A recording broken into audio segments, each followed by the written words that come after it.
I'm Kaitlyn Zink, the Digital and Product Marketing Manager at Killington I'm going to talk about our experience implementing an SMS text message channel into our World Cup communications plan for a ski race we hosted last November. Killington's been a stop on the World Cup ski race tour for the last 6 years, with the exception of a one-year hiatus in 2020 for the pandemic. We host the event every Thanksgiving weekend. It brings top athletes from all around the world to compete in giant slalom and slalom races.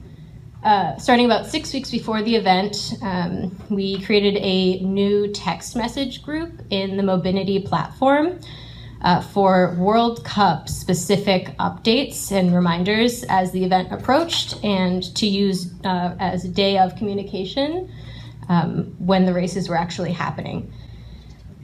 We promoted opt-in through all of our marketing channels, email, on our website, social media, and through the existing General Resorts update text list that we'd already gathered.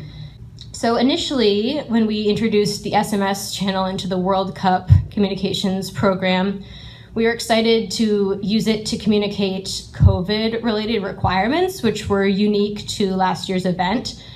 We did require that people show proof of vaccination or a negative test from the past 72 hours in order to gain entry into the event. And we really wanted to make sure we were thorough with that piece of communication. And we also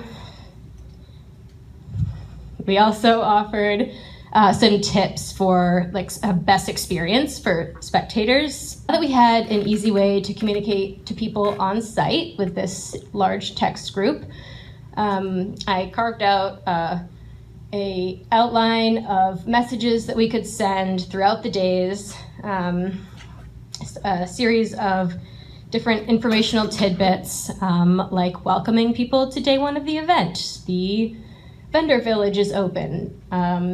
And then we plan to notify people as the races approached, giving them a 15-minute warning to make their way to the viewing area.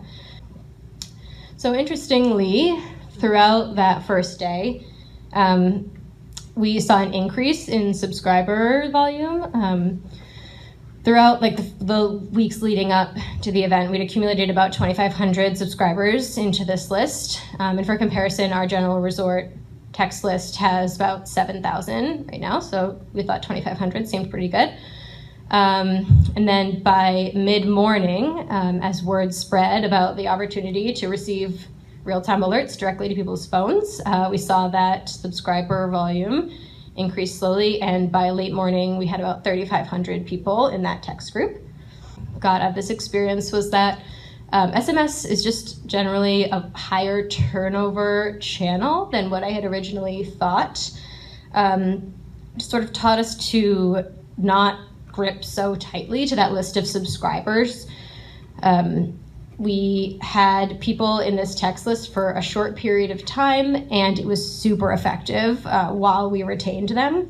I know everybody in this group is highly trained in data hygiene when it comes to email, and just in general our CRMs.